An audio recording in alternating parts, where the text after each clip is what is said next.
Well, hello and welcome to Insight with Political Tools and Beyond the Headlines. How do you eat a cow in Cuba?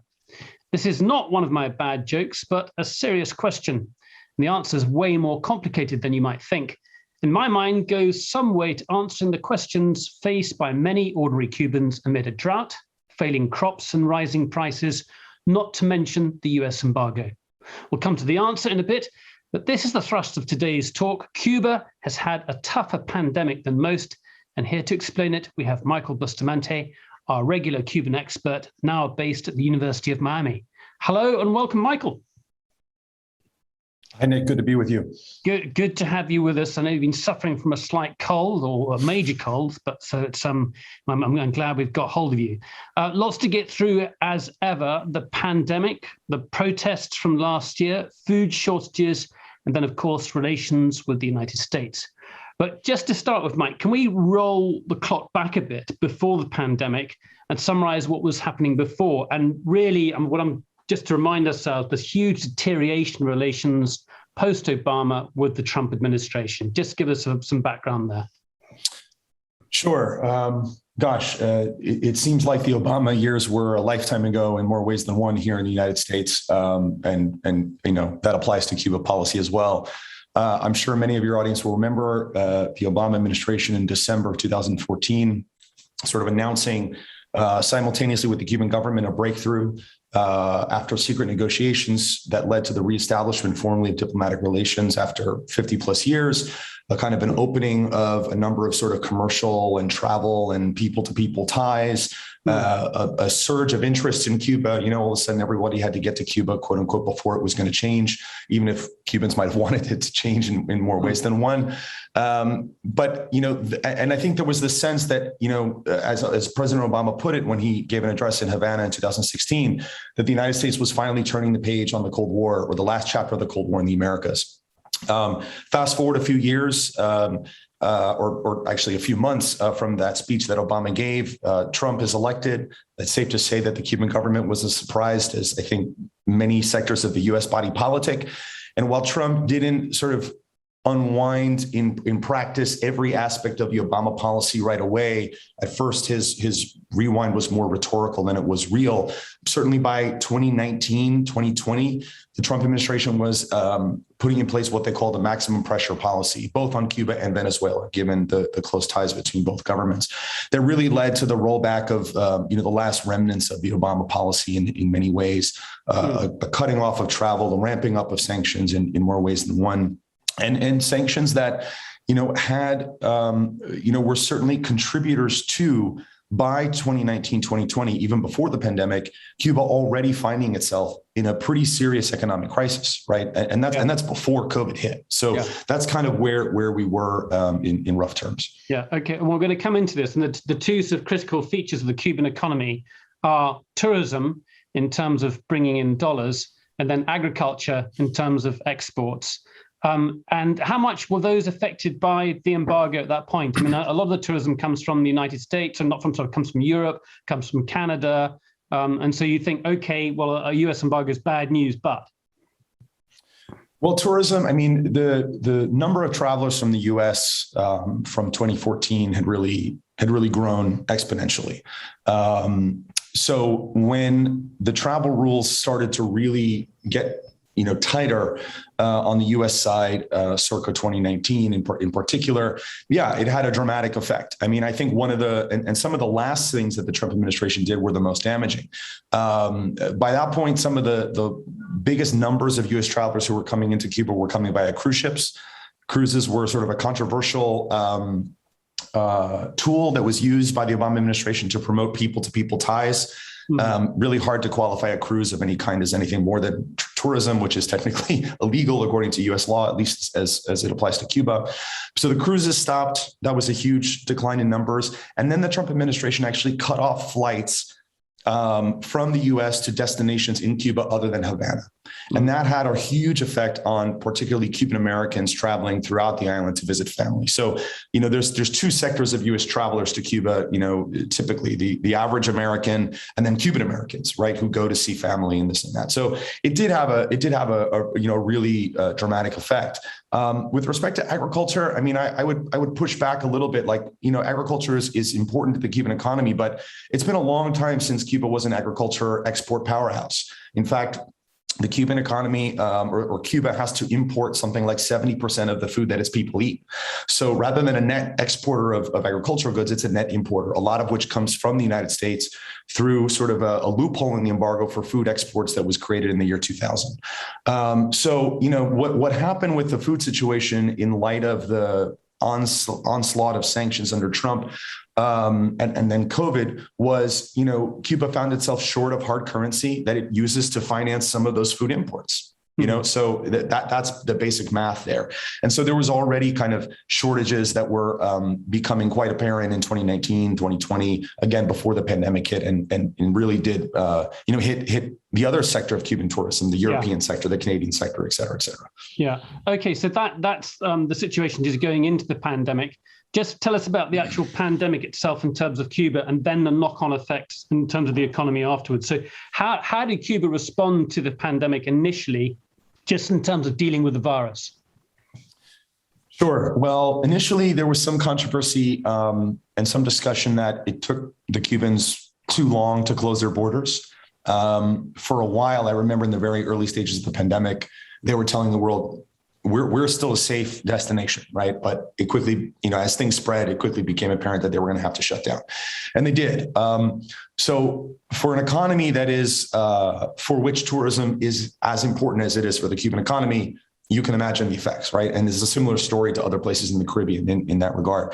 But in terms of the health side of the pandemic, the first year, Cuba actually handled the pandemic quite well. They responded quite aggressively. One thing that you can say about the socialist state is that it has a national healthcare infrastructure, which is, resource depleted, right?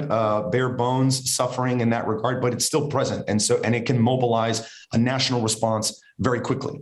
Unlike, for example, what we saw in the United States, where you have sort of a potpourri of different agencies and state level authorities and local authorities, and no one seemed to know what the other one was doing, right? Cuba was able to... A great community-based infrastructure as well, at a very, very small local level.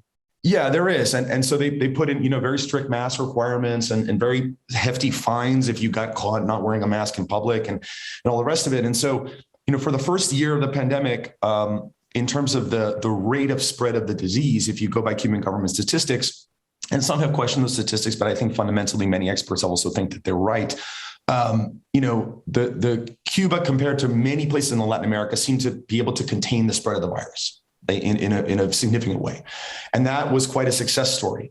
At the same time, they also made a bet that they were going to use their own homegrown biotech industry, which Fidel Castro had helped found in the 1980s, to create their own vaccines. And Cuba, though it might seem as a surprise, because it's a small country, does have a trajectory of vaccine development. And so they used, they sort of went full in. They never became a member of COVAX.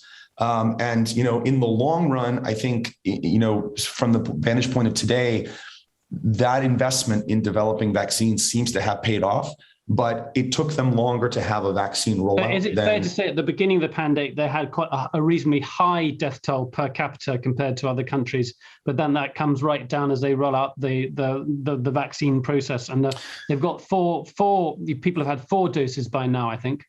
Yeah, it's the story's a little different. So in the first year, their death rate per capita, if you want to use that sort of admittedly crude sort of measure, was much lower than in many places in the Americas and even in the United States, right? But what happens is that, and we're so many variants in now that you forget where we were. But the time that the Delta variant was a thing, and we're coming into 2021, right? Out of 2020 into 21, the Delta variant starts to spread in Cuba and spread much more quickly.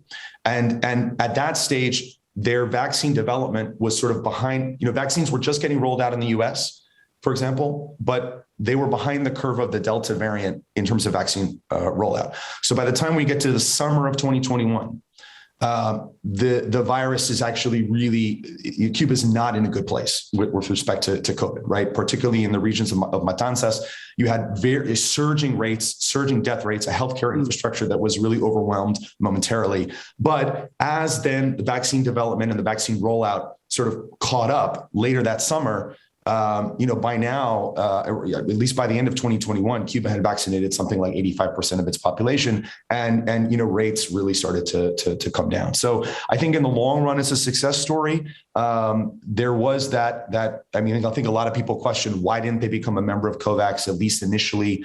The other reality is that given the economic crisis, resources that were invested in vaccine development meant that there was less resources that could be invested in the creation of other kinds of medications. So at the same time that Cuba is sort of proclaiming to the world, we've done this incredible thing, we're a developing country that's developed our own vaccines, no one could find antibiotics because the Cuban state didn't have the resources to produce them.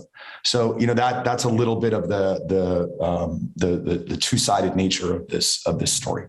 Okay, so I see the mask mandate has just been lifted this week, and the numbers of infections are very, very low. So at the end of it, it seems like a great success story.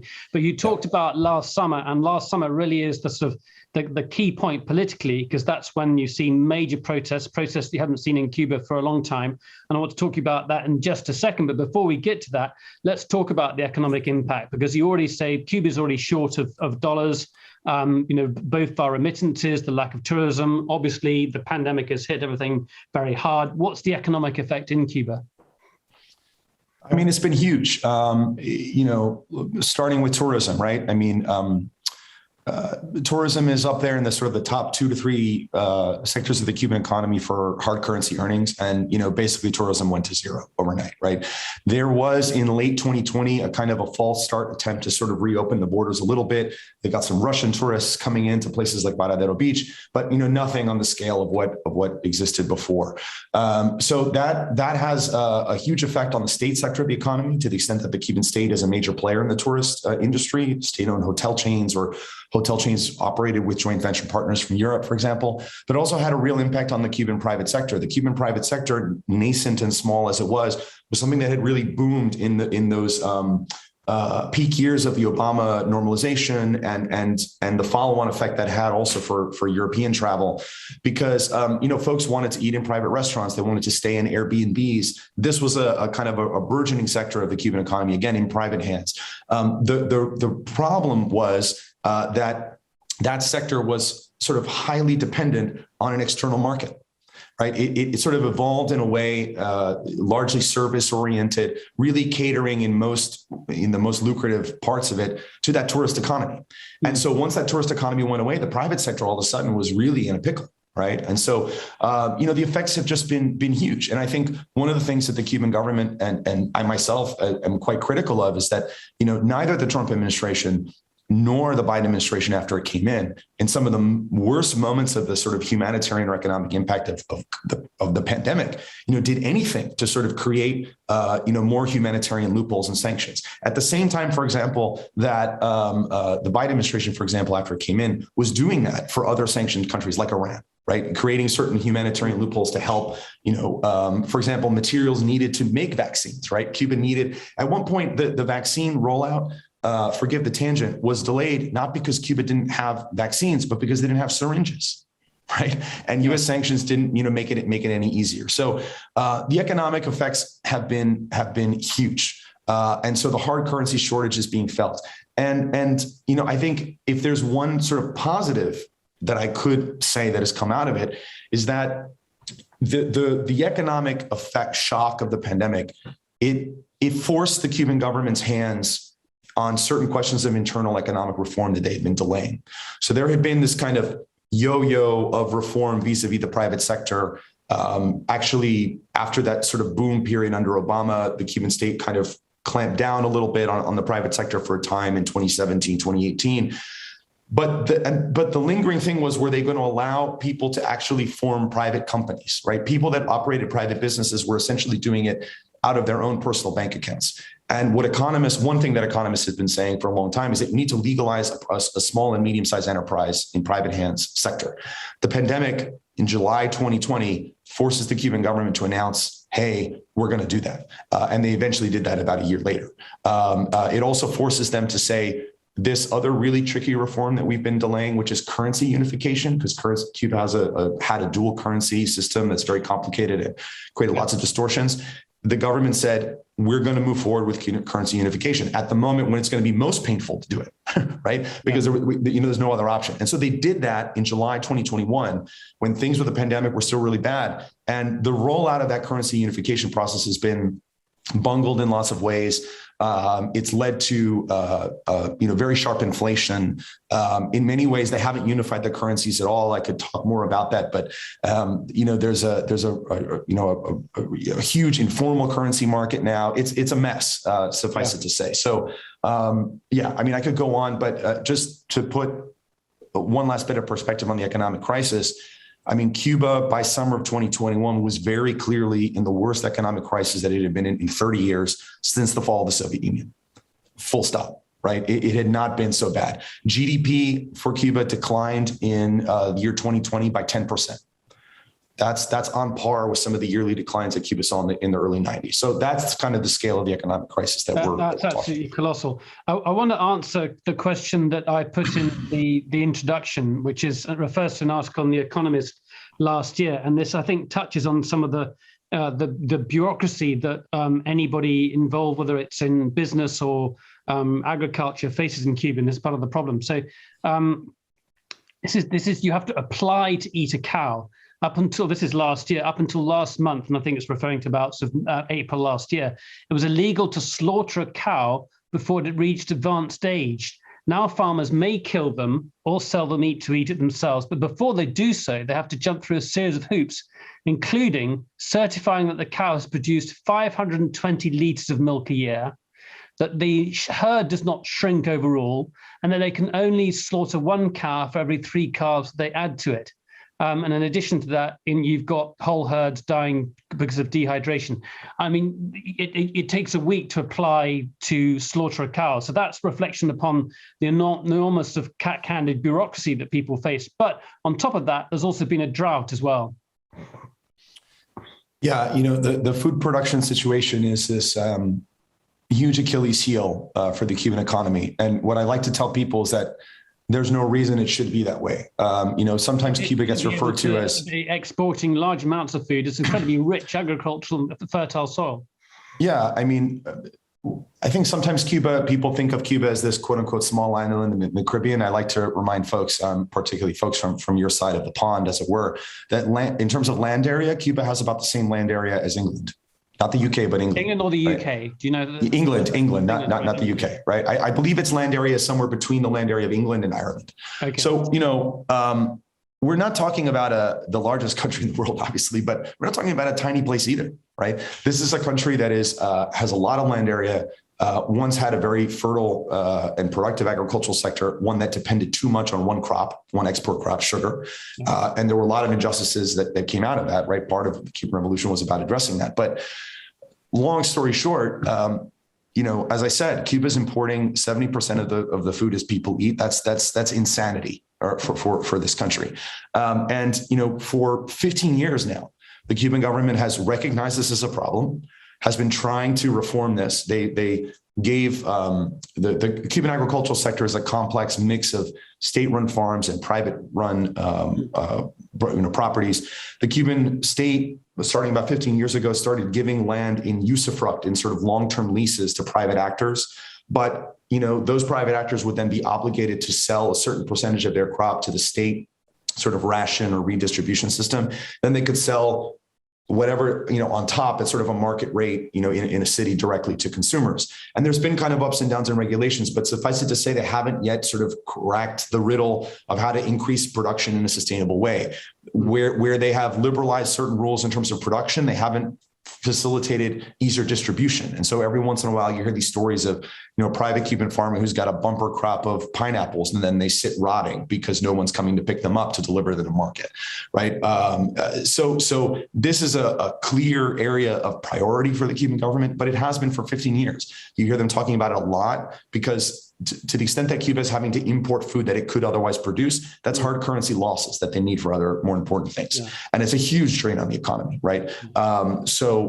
It's just a mess. I saw the harvest last year, or at least under the sugar crop, one we talked about, was the lowest it's been since 1909. I mean, it's just incredible. Yeah. And that might be due to the droughts, but also to inputs, lack of fertilizer, the lack of access to things that do cost money. Well, I mean, the Cuban state, made the decision a number of years ago to sort of decommission in many ways many of the, still active sugar mills in the country. I think, world prices, my understanding, is sort of not where they once were, and the saying used to be, without sugar there was no country in Cuba, right? Sugar is not the engine of the Cuban economy. There's been talk periodically about, could we make Cuba sort of a massive ethanol producer, right? Using sugar growth and feed it into ethanol production, something that the Brazilians have done very well. That has, been a sort of a loose topic of conversation that's never come to fruition for one reason or another. Okay, so perhaps a slight distraction, but nevertheless an indication of how bad things are in terms of the agricultural sector generally. So that brings us to the summer last year, July last year. What happened? And I'd like you to talk about one particular phrase, which is, and I think we had a discussion with you last year, and that's patria y vida, as opposed to patria o muerte. Tell us about those two phrases and the protests last summer. So in order to do that, I've got to rewind a little bit from July 2021. So one of the things that I think folks need to have an understanding of something that's kind of bubbling along in the background of these years of the Trump sanctions and then the pandemic, is that there's a very active civil society in Cuba, more active than ever. It's only been a few years that Cubans have had internet on their cell phones. And that has really been a game changer in many ways in terms of people's access to information and access to disinformation too, right? Social media has become this pitched zone of conflict for different kinds of narratives about the Cuban reality and different political forces jockeying for influence. The Cuban state, opponents of the Cuban state in Miami, and Cubans, caught between. But artists and activists have become increasingly vocal, really starting from late 2020, going into early 2021. And one of the products of that was this song that went viral in early 2021 called Patria y Vida, which was created by a number of Cuban expatriate artists, but artists who until that point had kind of never been quite so openly critical of the Cuban government. And one could debate the artistic merits of the song perhaps, but as a political message, it proved quite captivating for many folks, because Patria y Vida, homeland and life, inverts what is a very famous Fidel Castro phrase, or sort of a signal phrase of the Cuban Revolution since the early 1960s, patria o muerte, fatherland or death, right? And so the message of the song was, in a sense, we're tired of the kind of demand for sacrifice in the name of some revolution that we don't see as giving us any results, regardless of the effects of U.S. sanctions, right? This is where the discussion, I think, gets a little bit limited in sort of denying that U.S. sanctions are part of the equation. But nonetheless, this phrase, Patria y Vida, became very captivating. The song went viral. The Cuban government was clearly not happy about it. Fast forward several months, it's the summer of 2021. And there was kind of just a perfect storm, right? The pandemic is entering its worst phase because of what I said, that the Delta variant is spreading like wildfire. Vaccines haven't caught up. The summertime is generally, high demand on the country's electric system because people are running air conditionings. There were blackouts, rolling blackouts that got people very frustrated. Food shortages, medicine shortages, almost 2 years at that point of sort of pandemic frustrations. And on one day, on a Facebook group of residents from a town called San Antonio de los Baños, which is on the outskirts of Havana, people just informally said, enough is enough. Let's go to the central town square and tell the local authorities that we've had enough. And they did. And someone filmed it, sort of streamed it live on Facebook. and it went viral. And soon, over the course of July 11, 2021, in something like 40 or 50 towns and cities across the country, there were basically sort of imitation protests. Yeah. And what was very interesting about the protests was, I mean, they're unprecedented. Nothing like that has happened in 60 years. The last time anything remotely like it happened was in 1994 at the depth of the special period, but that was only protests in one place, Havana. These protests didn't even start in Havana, they spread. And, you know, the demands that you heard from people were quite diverse. People were chanting the slogan, Patria y Vida. People were chanting liberty. People were chanting, we want food, we want medicines. And so in the aftermath of this, there was this quick sort of rush to kind of analyze and say, no, people are really responding fundamentally to the economic crisis, and to the extent that U.S. sanctions are part of that, they're responding to that. Others said, no, it has nothing to do with the U.S. embargo or the sanctions or the economic crisis. You heard it, people want liberty. These things are not easily disentangled. Economics and politics are always deeply entangled in any society, and Cuba is no exception. So I think it's a sort of a false, we're on a false errand if we try to sort of pinpoint exactly what the causes are. It was a perfect storm. How does the government, you talked about the government's obviously going to blame the US government for sanctions, but how has it responded? Clamped down, providing more? I mean, what can it do? What has it done? They responded very harshly. The official, that day, President Diaz-Canel came out and urged revolutionaries to go out to combat on the streets. That was literally the word. We saw sort of police, security forces of one kind or another, plus people in plain clothes, right? So committees for the defense of the revolution mobilizing supporters, literally patrolling streets with sticks.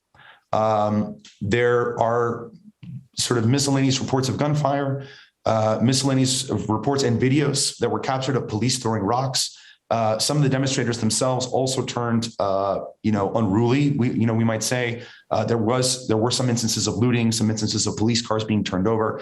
The Cuban government, though, quickly sort of characterized the protests in general as nothing but the work of sort of looters and malcontents, and sort of pegged the cause of the protests on a concerted campaign on the part of the United States government to sort of manipulate Cuban, mindset and to use the context of the crisis to squeeze the Cuban system and to provoke political change, right? And in a way, they're not wrong, because part of the logic, certainly of the Trump sanctions, and I would argue of the Biden continuation of those Trump sanctions, was, we've got them on the ropes. Why are we going to let up now, right? So there is a kind of from my point of view, a perverse pressure cooker logic where you're going to use people's suffering to try to provoke political change.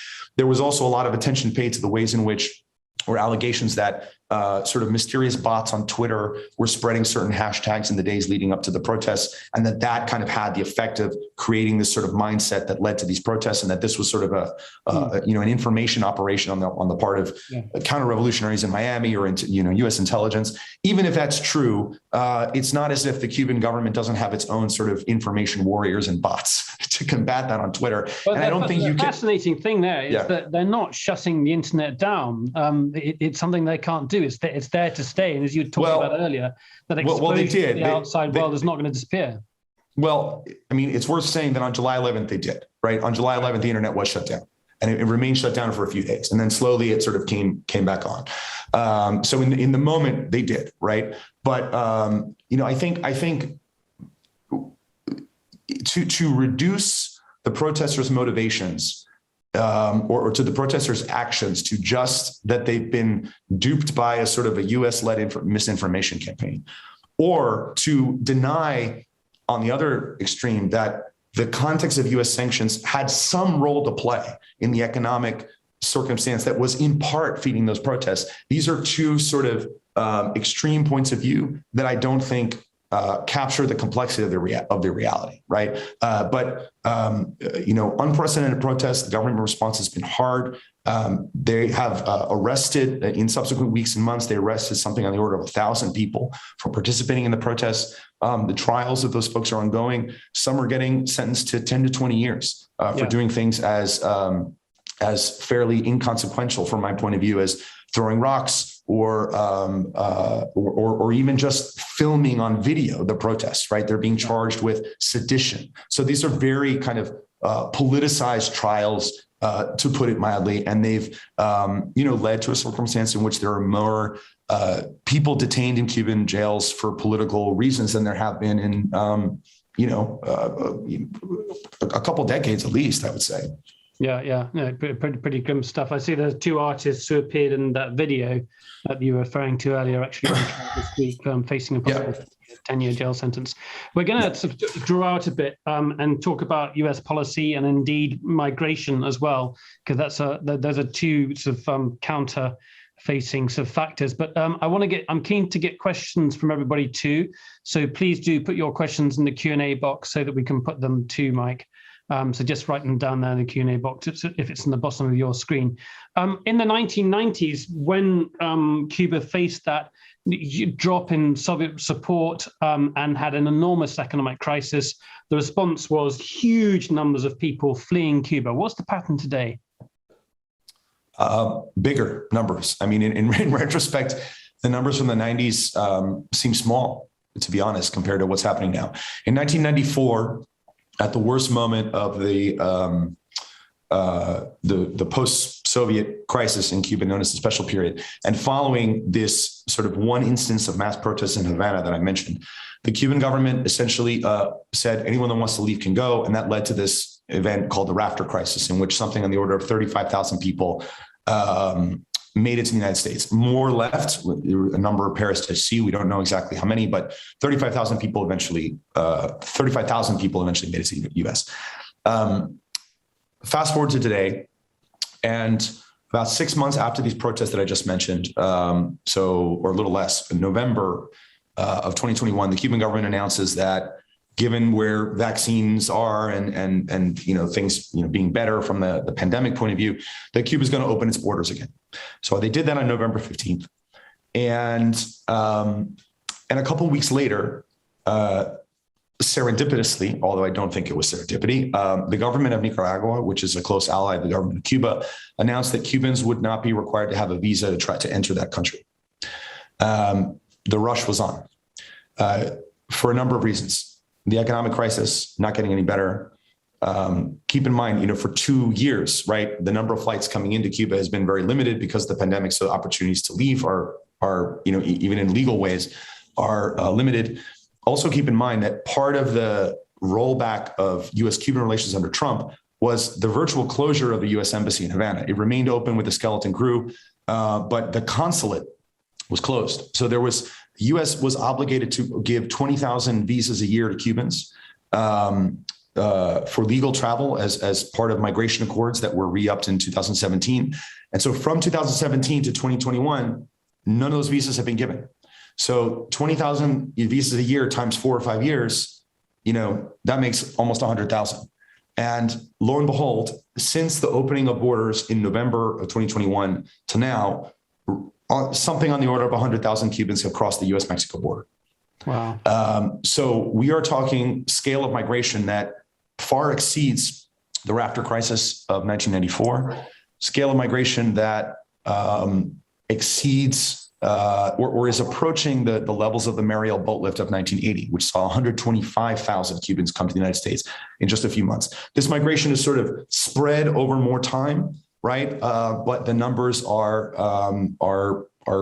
quite noticeable, and just one has the sense, and one hears stories every day of, people are just giving up and they're getting out of Dodge while they can, and at considerable risk. And it's worth noting, doing so without the guarantee of legal status in the United States. Forever, for a long time, or through 2017, if you were Cuban and you entered United States territory, you got sort of a free pass because of a specialized treatment under U.S. immigration law that dated to the Cold War. No longer, really. I could go into detail, but it's sort of unclear what's happening with the legal status of these migrants today. Some, it appears, have been given a kind of status that would allow them a pathway to permanent residency using something called the Cuban Adjustment Act from 1966. But others are being told to basically report to an asylum hearing. They're not being detained. But the question of their legal status is very much up in the air. And so it's really noteworthy that folks are still coming at these numbers without the guarantee of legal status that was once sort of kind of a built-in feature of Cuban migration to the United States.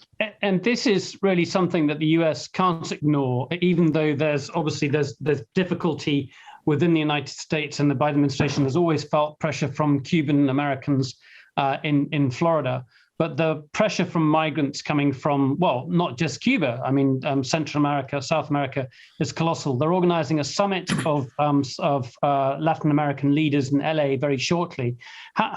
Just give us an overview. Is the Biden administration shifting? What's going on? What's their thinking? Yes. So a little bit of a backstory. When Biden campaigned for the presidency, he campaigned on an argument that Trump sanctions, sort of those maximum pressure sanctions that cut off all forms of travel and closed the consulate, that these things didn't hurt the Cuban government and really only hurt Cuban families. An argument that, frankly, I agree with. So he had made campaign promises to not go back to sort of the halcyon days of Obama's opening, and halcyon for some, the opposite for others, but certainly rolling back kind of the most onerous things. And on the one hand, I don't think anybody expected Biden to sort of on day one work on Cuba. This is not the highest priority issue. He's coming in on the heels of the takeover of the Capitol, the pandemic, a whole mess of, the Trump administration left Biden with a world of problems that it inherited. But nonetheless, this kind of announced policy review on Cuba, it just delayed and delayed and delayed. And it became clear also that in a domestic political environment where the Senate is deadlocked, essentially, and every Democratic vote counts for Biden to be able to get through Congress some of his domestic priorities. One legislator came to essentially have a veto over Cuba policy, and that is Senator Bob Menendez from New Jersey, who's a Cuban-American, but he's a Democrat. And so he's distinct from other Cuban-American legislators. He is more reasonable, I would say, on Cuba policy matters than his counterparts on the Republican side, but he is not a fan of the Obama opening. And so they were very much tiptoeing around him, and that kind of delayed it, right? And so they did nothing when Cuba was at the worst moment of this pandemic. And I really think they missed an opportunity, right? Many people made this case to the administration, right? This is the time to show the United States has a humanitarian face, right? Announce loopholes in sanctions to allow syringes to get in, humanitarian goods, right? And none of that happened. And so then the protests happened, and then it changed. Then, the Biden administration felt even more constricted from moving, because the argument then became in Miami very much sort of on the warpath. This is not the moment to see. We've got them on the ropes, right? Okay. So what has ended up moving the needle for Biden is this migration, right? It's finally the Biden administration last week or the week before said, we're undoing some of these Trump sanctions. We're going to allow flights to all over the island. We're loosening remittance restrictions, doing a few other things that are clearly their goal. They have been pressed to say something's got to give if we're going to do a dent in the migration crisis, because that's a domestic political liability for them, right?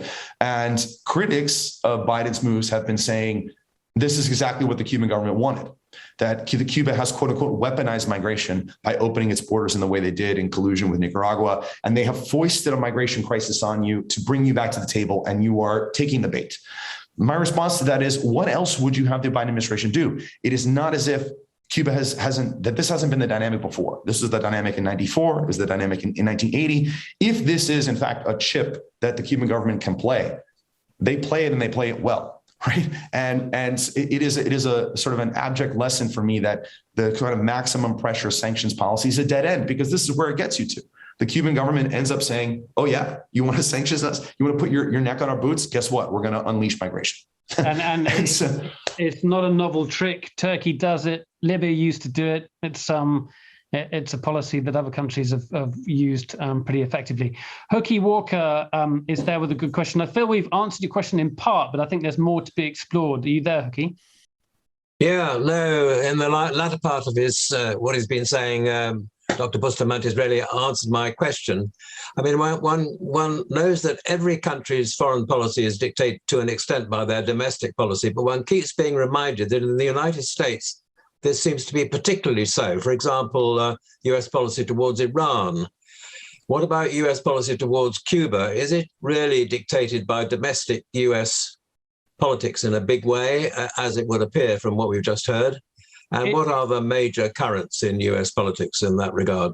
So is it just Florida, Mike? And we've talked about this before in this program, how perhaps the Cuban Americans have, and within the Republican Party, have skewed US policy on Cuba.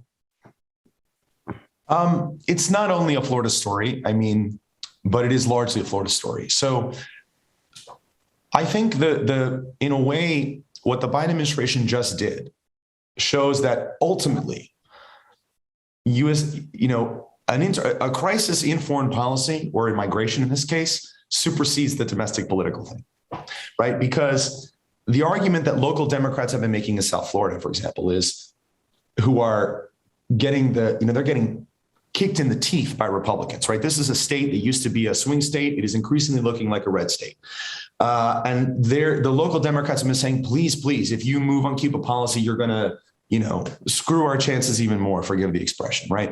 And I think for many, for that reason, plus the influence of Senator Bob Menendez from New Jersey that I mentioned, that explains why the Biden administration was so reticent to move. But now you see migration crisis supersedes that. And I think also, but it's true that, there are signs that the Democratic Party nationally has really written off Florida for the midterms and for even 2024. So that may free up some thinking, at least in a Democratic administration on Cuban policy. Written off what? Written off what?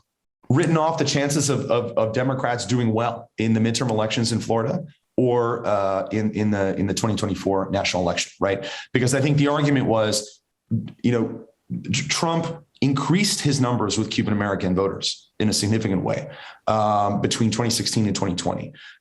Democrats did a piss poor job, again, forget the expression, of reaching out to those voters. And so local Democrats, Cuban-American Democrats have been saying, please, you've got to kind of keep sticking into the hard line on Cuba because that'll help us stop the bleeding, right? In terms of, but that is a poor excuse for their failures in all kinds of other areas, I would argue. But so domestic politics certainly play into U.S.-Cuban policy. The Cuban-American vote and influence, or the fear of that influence or that vote, definitely is a factor. But ultimately, when something like a migration crisis happens, it seems to trump, no pun intended, that domestic dynamic. I think in this moment, it also is a reality that the Democrats are increasingly. They're not investing heavily in the state of Florida in terms of domestic, races. That may also explain why they're willing to just say, hell, whatever happens in Florida wasn't looking great anyway. So we need to move on the policy because it's the right policy to move on. Okay, great answers there, and good question. Thank you, Hookie. Let's take a question from Carlos Debizes. Go ahead, Carlos. Are you there, Carlos? You just need to open your microphone. And if Carlos let's bring Fran Hoffman up as well, if we can bring Fran in, and I will read Carlos's question. There we go. Go ahead, Carlos. Okay. Yes. You mentioned. You lost you now. Go ahead, Mike. You mentioned earlier on agricultural reforms and as not having occurred, and I wondered what you thought would be the 2 or 3 most important reforms in terms of facilitating both production and distribution, and why haven't they already been instituted? Yeah, it's a great question. And I hesitate to answer only because I'm not an economist and I'm not an expert in the Cuban agricultural sector. But I think there clearly is a problem in distribution, right? My sense is that while there has been a fair amount of liberalization in terms of not quite land ownership, but sort of whether private or state actors have control of land for production purposes, the networks for getting produce into areas where people can consume it are broken. And so Cuba is in the midst of a fairly significant expansion of its private sector. One of the things I didn't mention is that one of the consequences of the protests in July is that the Cuban government did pull the trigger on legalizing small and medium-sized enterprises. So right now, it's a very interesting thing. At the same time that so many people are leaving, there are others that are trying to take advantage of this moment to start private businesses, and with more of an eye to the internal market, because they have been burned by dependence on the external market with the pandemic. So I think there's an opportunity there for some of those new private actors to get involved, not only in agricultural production, but in distribution and sales. Mike, just to jump in there, I remember that the categories for creating a company were incredibly bureaucratic and incredibly divided, and it was very, very tricky. Is that still the case? No, that was another reform that they announced actually before the protests of July, but in the wake of the pandemic, which was that it used to be that to start a private business in Cuba, even when it was just a sort of self-employment, there was a list of something like 200 categories. I think you have to have one person to do nails and another person to do feet if you're talking about a nail bar. And so the Cuban government they announced that they were going to be sort of flipping the scheme in a way that Cuban economists have been calling for a long time. They said, instead of telling us the narrow list of things we can do, you, the government, pick the 10, 15, 20, whatever the number is, strategic areas of the economy that you believe should fundamentally remain in state hands because of national political priorities or the socialist conception, whatever the case may be. But then let us do whatever. Let the private sector do whatever else it wants, within reason. Right. And so they have done that in many ways. And so the terrain for thinking creatively about the kinds of businesses that you can create is much more open. Right. That doesn't mean it's easy, though. Right. Because of the shortage of hard currency, because of the difficulties of getting access to imports, there's no easy way for private businesses to get financing. Cuba's foreign investment laws haven't caught up. Going back to the agricultural question, I think the question of foreign investment in the agricultural sector is a very politically sensitive one. Because one of the sort of hallmark things that the revolution sought to revert was sort of exploitative foreign ownership of rural lands to the detriment of Cuban workers, right? And to put that in the hands of the nation. But I think foreign investment in the agricultural sector is something that is, I think the writing's on the wall. Right, I think it's needed. So, Mike, there's a huge need for capital in the agricultural sector. What else? So, if you're talking about 2 or 3 forms, you're just going to number them off. You'd say foreign investment in agriculture to be allowed, and then I think fixing the distribution system or sort of liberalizing the distribution system, and. Yeah, I think I'll leave it at those 2 for now, because but I'd be happy to point the caller to greater experts in the Cuban agriculture sector. Our hope is that in the spring of next year, we can go to Cuba with you. We hope to organise another tour with you, and we do spend quite a bit of time actually going to markets and also going to farms to see how this actually works. So, in terms of actually how do you making produce, growing produce, and then getting it to market, and what those distribution systems are like. And it's mind-boggling, fascinating, very encouraging in some places, and downright terrible in others. So I'm hoping that we can come and see it with you firsthand next spring. Let's move on to some of the more. I want to sort of ask some existential questions about Cuba, and the question you always get, and this is like asking about North Korea: how long is the regime going to last for? And another way of asking that question is that, do you think the protests last year could have happened under Fidel, for example? Here's a guy who's got a huge amount of charisma. The current incumbent doesn't have quite the same pizzazz. So that's my question. And I want to take a question from Fran Hoffman. Go ahead, Fran. That's essentially my question. What comes next in terms of the leadership of the Cuban government after the family dynasty wears itself out? Sure. Let me take Nick's second question first. As a historian, counterfactuals are sort of a no-go zone, right? We like to deal in the history that happened rather than the history that could have, because it's hard to know. What I can say is that a protest like this never happened under Fidel. I think the most proximate comparison that one could make, again, is those years in the 90s, where you did see significant sources of civic unrest, but they were contained very quickly, famously in part by an appearance of Fidel himself, right? He showed up at the site of the protest and supposedly kind of talked down the crowd, although I think there's a fair amount of myth there, as much as reality. I do think part of the dynamic is that Diaz-Canel is someone who's come in, as much as he was sort of groomed and kind of prepped and clearly the guy, right? As Raul Castro, Fidel's brother, was, pre-announcing his coming retirement. he's not somebody who either within the ranks of the government kind of has automatic credibility because of his claim to be one of the historic members of the revolutionary generation. And I think among citizens, he has been particularly uncharismatic. I mean, I don't think he ever tried to position himself as a charismatic person, but you have to realize, like, this is a guy who, Raul Castro, as much as he did some important economic reforms, some of the most difficult ones like currency reform, small business expansion, legalization, these were hot potatoes that were left to a new guy. And then the new guy inherits this stuff as the Trump administration comes in, as the pandemic hits. I mean, the guy hasn't had an easy hand handed to him either, but he hasn't helped his case. His rhetoric has been, we are about continuity. Right? Well, newsflash, you're also saying that the revolution is still alive, and a revolution by definition means constant change, right? Or as Fidel Castro himself said, change everything that needs to be changed. And so at the same time, you're saying we represent continuity. That's a message telegraphed to a certain element of the government to say, I am not a Mikhail Gorbachev, right? But it gave him a weak hand with regard to a Cuban society that's increasingly connected with the world. So what happens? So I think that does play a part, right, in the protests in a way. What happens going from here in terms of the Cuban leadership? I mean, I can tell you what the sort of official path is, right? Diaz-Canel is currently both head of state and head of the Cuban Communist Party.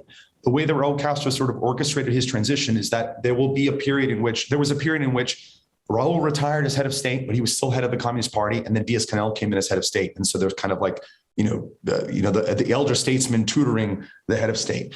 Now Diaz-Canel for one term will be both. And then eventually Diaz-Canel will be just the head of the Cuban Communist Party, and there'll be a new head of state. There are term limits now, actually, in Cuba, in the Cuban Constitution.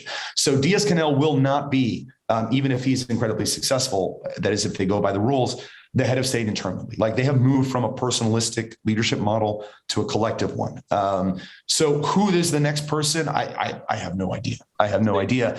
That's an impossible question, it seems, to answer at this stage. Okay, but if we look at the same question externally, if you're looking at the pressure from the United States and the expectations of U.S. policy put it very simplistically, the Republicans think sanctions are going to make the regime collapse, and the Democrats would believe that economic change is going to make Cuban society change over the medium term. I mean, seriously, who actually expects Cuba suddenly to sort of the revolution to, the government to collapse overnight? Is that a serious thought within Republican thinking?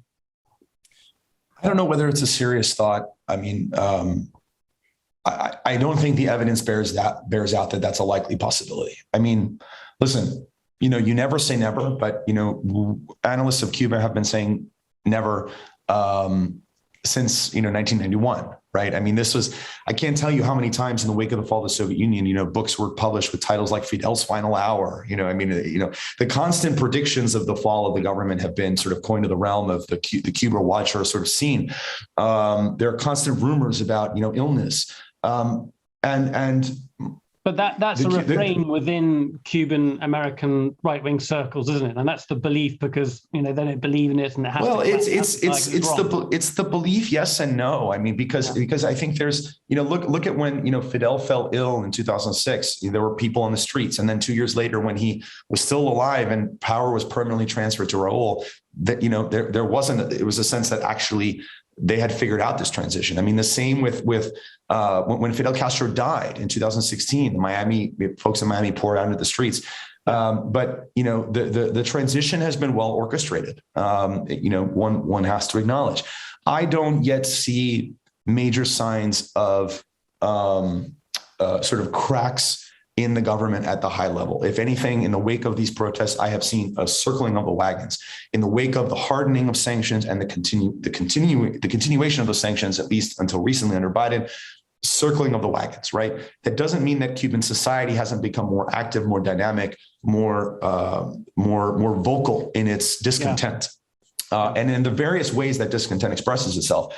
But I think anyone, predicting that the Cuban government per se is going to fall is making a prediction that's about as reliable as, I don't know, winning the lottery or something. It's just I don't think we don't have signs there. There's no sort of signs of government, cracks in the high government, right? There's been very much a circling of the wagons, and the treatment of the protesters is an example of that. Okay, we've got time for another question from Carlos. Go ahead, Carlos. This is another good one. Go on. Yes, I was wondering about elections. What form elections do take currently, and also whether there are any serious advocates in the government of sort of genuine multi-party elections, even at municipal level. The answer to the latter question is no. There are no serious advocates in the government for multi-party elections of any kind. That's just a fact. The form that elections take in Cuba, it's a little bit complicated to explain, but I'll sort of give the basic explanation. So, according to Cuba's constitution, which was reformed in 2019, it's a one-party state, but that ostensibly has, the three branches of government that would be familiar to us. An executive branch, a judicial branch, and a legislative branch. The legislative branch in Cuba takes the form of something called the National Assembly of People's Power, which has been around since the 1970s. And it is a one-party legislature. The members of that legislature are elected basically from sort of lower level legislators at the local level. There used to be provincial legislatures as well. Those were actually recently eliminated, if memory serves, in the recent constitutional reform. So there is kind of a one-party election system that sort of trickles up in a sense, but there are no, and then the National Assembly elects from among its membership the head of state, the president, the members of the Council of State, Council of Ministers, that kind of thing. That is not an open or competitive election. To the extent that there's competition for sort of lower level seats in lower level municipal bodies of this quote unquote people's power system, there's not everybody that runs for office. Actually, at the lowest level, it's not a requirement that you be a member of the Communist Party, but most people tend to be. And there's not really like a campaign. There's a sheet that's put on a door somewhere that says the candidates are these four people. Here's 4 lines about their bio. Go and vote. And so there's not really. What really strikes me compared to some other countries we've visited around the world is that it is grassroots. They managed to get the parties represented really right down to the apartment level, village level. It's really in there. Yeah, it is. I think it's an open discussion how much the local level matters. I mean, one of the more interesting dynamics in the last couple of years is that there's increasing talk about the need to sort of decentralize economic decision-making. And so local government bodies, including some of these local level assemblies, I have heard anecdotally, are taking more of a role in working with new private sector actors to figure out sort of local development plans. And so in terms of autonomy for also spending resources, I think that's another interesting development. But that's in a very brief nutshell, sort of the nature of the electoral system. I mean, one last thing I would say about it is that going into this constitutional reform of 2019, which really was about updating the Constitution to sort of allow certain things that were already happening in Cuban society, like a significant expansion of the private sector. One of the demands that you heard from folks who didn't necessarily identify as, dissidents, they would say, well, hell, maybe I think a one-party system is fine or is what we need, whereas is our defense against a hostile United States. That's the justification for the one-party system. But let us at least directly elect our leaders. Hey, I saw in the news when there are elections in Iran, right? That actually seem to matter. Why can't we at least, you, the Council of State or the Communist Party, propose 2 candidates, have them debate, right? They can be from the same party, but have different ideas. Let us elect them. And that went nowhere. So that gives you a sense of the degree to which centralized control of the political system is just a reality. Yeah. Okay. There's so much more we could talk about. We're running out of time. I want to ask you about one more thing. I love the slogans. We're talking about La Vida, Patria la Vida. The other expression that you see daubed across the walls is Hasta la Victoria Siempre, which has also been replaced by another slogan. Can you recall what one is? I don't know which slogan you're referring to. Hasta cuando? I haven't heard that. The other slogan that's been circulating is a bit crass, but it's a manifestation of just how I think important Cuba's digital access is. And digital access doesn't translate to political change. We know that from many continents around the world, but there is a vibrant discussion that you just see more out in the open on social media all the time. And so memes and poking fun at officials. I mean, this is sort of like happening all the time, right? From Cubans around the island. And so there's a slogan that's been spreading lately that is, what is it? DPEP. And there are a few other letters, but basically what it stands for is, and you'll again forget the expression, de pinga este país, de pinga este, which means essentially it's an abbreviation for this country is a piece of, right. Pick your expletive, right? Or insert your expletive. And it's like this sort of become this joke, and there's a little cartoon that's associated with it. The government has gotten quite pissed off at it. It's a reflection of the deep levels of disenchantment that's fueling that migration, that's fueling some of the protest sentiment that we saw last summer. And despite it being monolithic, it has to respond to it. And this is it's a system that has to respond to it somehow or other. Yes, I mean, I think yes, absolutely. I mean, the state does not operate in a vacuum, and they are aware of that. Now, they might not concede certain things that certain actors want, but they concede on other fronts. I mean, the way that they have responded to the protests by moving forward with private sector reforms that had been on hold for a while, that's clearly a concession, if it were. Another thing that they did in the wake of the July protests was Cubans in the diaspora had been saying for months, hey, the pandemic is really bad. One of the only sources of humanitarian goods coming in are the Cuban-Americans who are still allowed to come in on the few flights that exist to visit their families. You, the government, should lift taxes, customs duties on anything that is humanitarian in nature. And the government didn't do it. And then in the wake of July, they did it.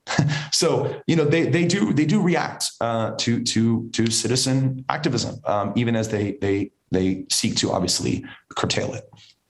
Great, Mike, thanks so much. Another really good discussion with you. A fantastic hour. Our hope again is that we can travel with you in spring of next year. So do stay tuned, everyone, for that. My thanks very much indeed to Dr. Michael Bustamante for his time. Thank you, Mike. Pleasure. Take care, guys. Bye-bye.